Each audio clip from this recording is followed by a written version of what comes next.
गरीब बहू का जादुई घास का एसी। एक छोटे से गांव में सरिता अपनी बहू और अपने गरीब परिवार के साथ रह रही थी। बेटा, आज हमें ये रात को सारा काम खत्म करना होगा, कल ये सारा ऑर्डर का सामान जाएगा। माँ, मैं तो कोशिश कर ही रहा था लेकिन घास ही खत्म हो गई। अब आप ही बताओ ना, मैं क्या करूँ? हमारे पास और कोई चारा नहीं है, हमें जंगल से और घास काट कर लानी होगी। इस समय जंगल में जाने का फायदा नहीं है, कभी भी कुछ भी हो सकता है। जंगली जानवर रात के समय ही बाहर निकलते हैं। अजय बिल्कुल सही कह रहा है बहू। अरे माँ जी, हम दो लोग अगर जाएंगे तो कोई जानवर पास नहीं आएगा, और फिर इतनी जल्दी कोई जानवर हमला नहीं करता। हमें ये ऑर्डर कल देना है, आप ये भी तो सोचिए। लेकिन बहू। माँ जी, आप चिंता मत कीजिए, कुछ नहीं होगा, बस आप बच्चों के पास ही रहना और उनका ख्याल रखना। अगर ये ऑर्डर नहीं गया तो बच्चों के लिए हम गर्मी से बचने के लिए कूलर भी नहीं खरीद पाएंगे।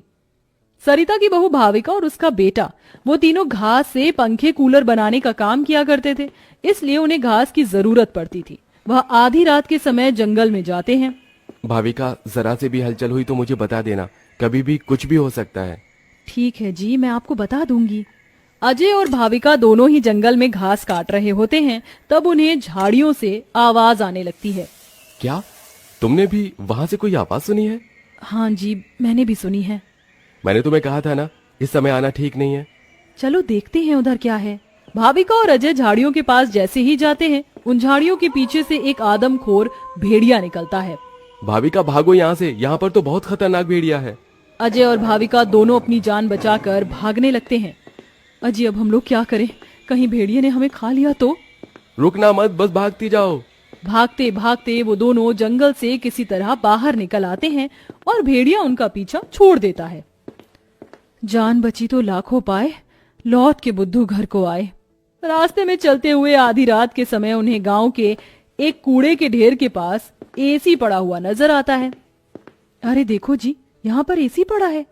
अरे पता नहीं किसका होगा, चलो यहाँ से चलते हैं। मुझे लगता है किसी ने ऐसे ही डाल दिया होगा। मैं तो कहती हूँ इसे लेकर चलते हैं।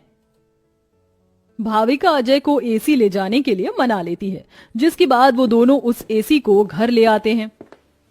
तुम दोनों तो घास लेने गए थे, ये क्या लेकर आ गए हो?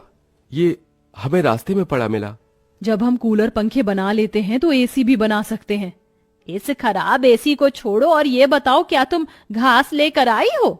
सरिता के ये बोलने के बाद जंगल की दुर्घटना के बारे में दोनों बताते हैं, जिसे सुनकर सरिता हैरान रह जाती है।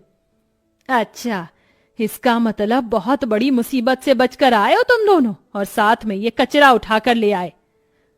वह तीनों बहुत ज्यादा परेशान हो जाते हैं। कल का ऑर्डर पूरा करने के बाद उन्हें कुछ पैसे मिल जाते, लेकिन घास न होने की वजह से उनका ऑर्डर पूरा नहीं हो पाता और वह ऑर्डर कैंसिल हो जाता है।